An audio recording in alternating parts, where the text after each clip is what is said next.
I intermittently get comments about a pirate known as Black Caesar. Some viewers are upset that I've said his story is a fabricated myth, and indeed, there are a lot of misconceptions floating around the internet about this character. Sadly, it is perpetuated here on YouTube, and since Caesar has already gotten so much coverage, I figured I didn't need to pitch in. I decided to watch a few videos myself, and none of them was able to give a satisfying answer that aligned with my own research. With this video, I intend to contribute something new to the discussion, rather than repeating what has already been said. Black Caesar is a character steeped in legend. There was in fact not just one Black Caesar, but 3 of them. These include the legendary Black Caesar.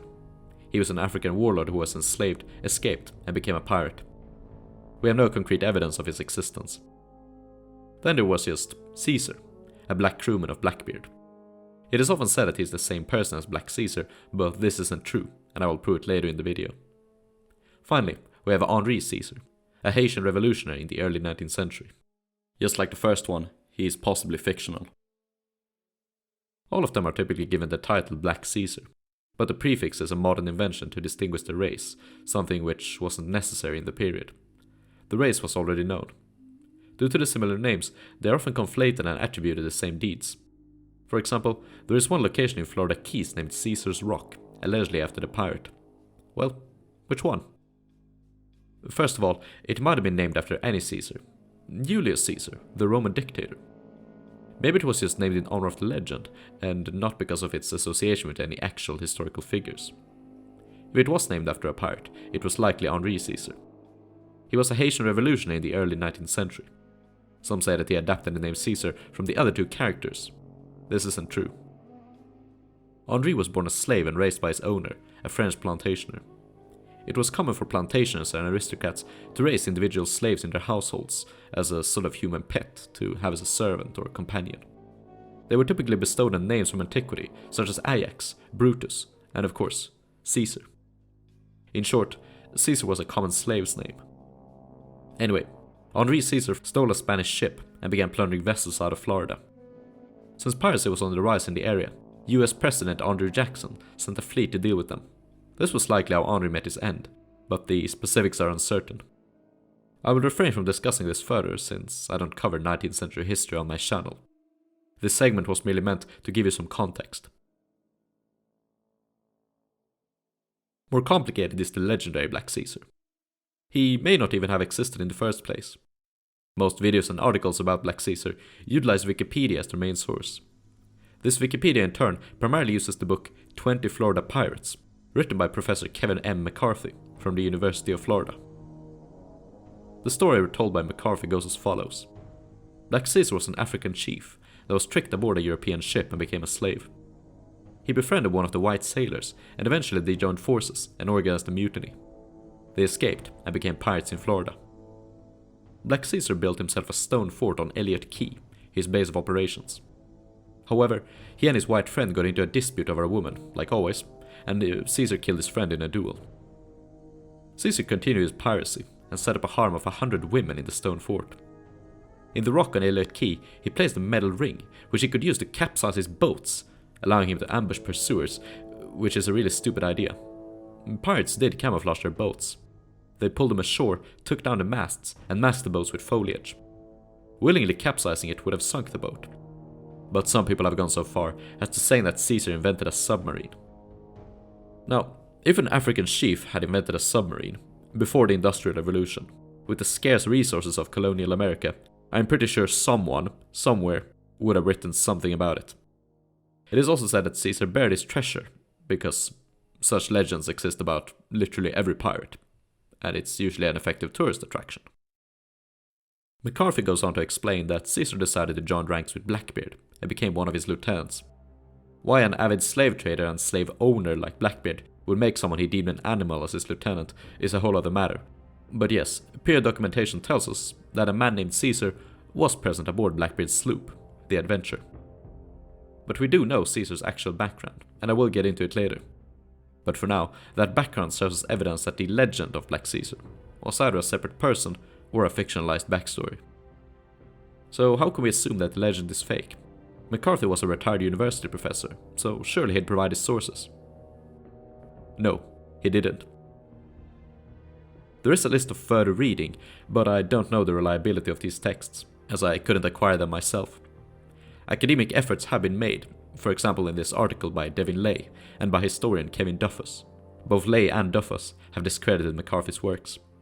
There exists no documentation to verify the legend. But a year back, one of my viewers said that legends shouldn't be discarded purely due to a lack of written material, as much as history has been passed down orally in local communities. And this is true. Take the Iliad for example. The story of the Trojan War was never recorded on paper, but passed down through lyric, until it was twisted by word of mouth and mythologized. Is there a grain of truth in there somewhere? Yes, but to uncover the truth, we require supporting evidence. If we look at Troy, we do have archaeological evidence of the city having existed, and been destroyed. We don't rely on just a single source, the Iliad, to state for certain that the ancient city existed. So is there any supporting evidence to the Black Caesar legend? According to it, Caesar built a stone structure on Elliott Key in Florida. And stone structures, they last for a very long time, even if some materials might be salvaged to another location. Devin Leigh, the author of the aforementioned article, contacted the in-house archaeologist of Biscayne National Park, who subsequently stated that there exists no archaeological evidence of a stone structure on Elliott Key. Neither is there any evidence of the giant metal ring. The paper does mention a mid-18th century map that marked the location named specifically Black Caesar's Rock. I haven't been able to find this map myself, and Devin Leigh cited it to some other article which I wasn't able to acquire, and we don't know where that article got the map from, or if it even had a map or just mentioned it. Neither has anyone ever found his cache of treasure. What a surprise. Simply put, most of the details regarding the Black Caesar legend were likely made up. It's a tourist attraction, campfire stories. Even the Wikipedia article admits that most of the legends surrounding Black Caesar can be traced to literary inventions, such as the novel Black Caesar's Clan. McCarthy even included it in his list of further reading. Another source of the legend is a 1798 play titled Blackbeard, or the Captive Princess. In this play, Caesar is a manservant of the main antagonist, Edward Teach, Blackbeard. We do know that Blackbeard had someone named Caesar aboard his ship. It appears in a journal history of the pirates and the trial documents for Blackbeard's crew. No surname, no black prefix, just Caesar. One interesting fact is that Florida at the time was part of Spain, but I've not been able to find any historians that have searched Spanish records for any trace of a Black Caesar. Since I don't speak Spanish, all I could do was Google Negro Cesar, his Spanish name, and found some articles that just summarized the English Wikipedia. But he certainly lacked Spanish roots. Caesar was a common name amongst French and English slaves, not the Spanish. They gave them Spanish names. Supporting the theory that Caesar was raised by a white owner comes from a general history of the pirates. Now, this is a sketchy book from 1724 that contains a lengthy chapter on Blackbeard, some of which is true, most of it false. Anyway, the chapter described a resolute fellow, a Negro who Blackbeard had bred up. Blackbeard instructed him to blow up the ship in case it was captured. Unfortunately, the slave was convinced otherwise by two prisoners. This has been corroborated in letters from Alexander Spotswood, the man responsible for Blackbeard's assassination. A journal history never gave us the name of this unidentified slave. He was simply referred to as a Negro. Blacks were pretty much never referred to by name in period writing. There were 5 other slaves aboard Blackbeard's sloop. 4 of them agreed to testify against one of Blackbeard's accomplices in return for their lives, even though the law forbade them from doing so. In the end, they were hanged anyway. Historians believe Caesar was the one instructed to blow up the ship. We know that he was one of the 9 pirates that refused to cooperate with the authorities. The name Caesar, a popular slave's name, likewise coincided with the quote that he was bred up by Blackbeard. Evidence points to Blackbeard having born a plantationer's son on Jamaica. Another theory, presented by Kevin Duffus, who was a great help in researching this video, I contacted him myself in emails, says that Blackbeard was a native of North Carolina, and that he would have known Caesar as a child, for reasons I'll get into shortly. Now, I don't subscribe to Duffus' theory personally. I think that the writer of General History Audius said he was bred up by Blackbeard to hammer in the fact that Caesar was a household slave, without going into the details. Or he simply got his facts a bit wrong, and no one cared. Kevin Duffus discovered 2 legal documents vital to revealing Caesar's history. First is a document from 1709, detailing the 3 slaves present on the Bath Creek plantation. Pompey, Peter, and Caesar. But Caesar was a popular slave's name, so how can we be certain that they were the same? In 1716, the plantation was acquired by one Tobias Knight, and in 1719, another document describes the inventory of the plantation, including Tobias' chattel. Amongst them we have a Negro man Pompey, aged 27, worth £60, and Negro man Caesar, aged 24, also worth £60. This information is incredible, as it also tells us the age of this mythologized pirate. But just who was Tobias Knight? Tobias Knight had been a member of the North Carolina Governing Council since the 16th of April, 1710. In 1718, he had become a friend and close associate of Blackbeard. Can you see how the threads are starting to connect? We know that Tobias purchased 2 slaves from Blackbeard, and that he kept part of the pirates' plunder in a barn. This wasn't a great golden treasure, but 20 barrels of sugar and 2 bags of cotton, concealed under a pile of fodder. Several depositions were written against him, accusing him of being an accessory of pirates.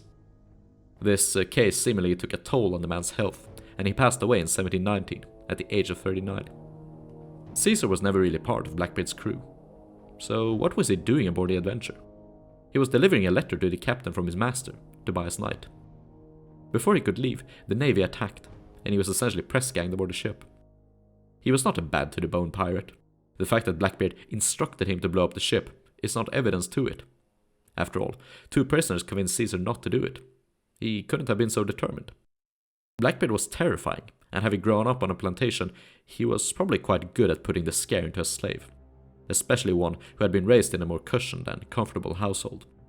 I find it likelier that he threatened and scared Caesar into blowing up the ship. It couldn't have been very motivating, so in the end, Caesar was easily convinced otherwise. Since Caesar was essentially innocent and hadn't borne arms against the crown, he was eligible for the king's pardon. We know he wasn't hanged because his name appears in the inventory of Tobias in 1719, well after the pirates were executed. He wasn't a badass African chieftain who kept a harem of 100 women. He was an unfortunate slave forced into the uncomfortable company of violent criminals. Kevin Duffus believes that Caesar willingly returned back to the plantation. But why would he choose to become a slave again? There were freed blacks employed across the colonies, but Caesar would have suffered poor wages, discrimination, and hardship. He'd risk being enslaved again. His new employer would have asked him who his master was. News traveled surprisingly quick in these times, and his true identity would have been discovered. Maybe a price would have been put on his head as a runaway slave. Growing up as a slave, he would have seen how runaways, and his kinsmen in general, were treated. Caesar himself was raised in the private household of the plantation. Being a household servant, he would have enjoyed considerably more comfort than the worker in the field. Better clothes, food, a warm bed, companionship, even some slight freedom of movement, depending on his assignment. He was sent with a letter to Blackbeard, after all. Why would he risk all that for a life of uncertainty? It is easy to mythologize the struggle of slaves. Freedom is relative to the individual in question. Some today consider it freedom to work a 9 to 5 hour shift, come home, eat, sleep, play video games, go to bed, and repeat. Others consider that to be slavery, and would rather live out in the woods. Some just don't have any alternative. The legend of Black Caesar does nothing to improve our understanding of history. Certain people wish to romanticize or cover up the real history of slaves because they think it is uncomfortable. By avoiding it, you avoid reflection. Reflecting on the darkest desires of mankind. The same desires which continues to drive us into exploitation, violence, and abuse. Always has, always will. In my email exchange with Kevin Duffus, he told me of a deed from 1769 where both Pompey and Caesar were listed. Caesar as a cooper, a guy that made buckets and barrels. In this year, he would have been 74 years of age. Duffus hasn't discovered any later documents containing their names. There were black pirates, and some of them were even famous, feared, and committed great deeds. But of course, we never hear about them. They've been swallowed up by legends and pop culture meme history. This isn't a question of race. We hear all the time about Calico Jack and Anne Bonny, who captured small fishing boats from a 15-ton sloop. But how often do we hear about Robert Culliford, the pirate who committed the second greatest heist in all of history, survived a trial in London, and got away? All of history is victim to sensationalists, greed, and clickbait. And yes, I know the title of my video is clickbait, and that's how I got you to click on it. and you're still listening now. Then of course, there were the many nameless ones, who were perhaps the worst victims of piracy. In the next video, I will discuss the names of history's forgotten black pirates, and after that, I will tackle the topic of slavery itself. Do not expect any broken chains. Pirates were usually those that secured them.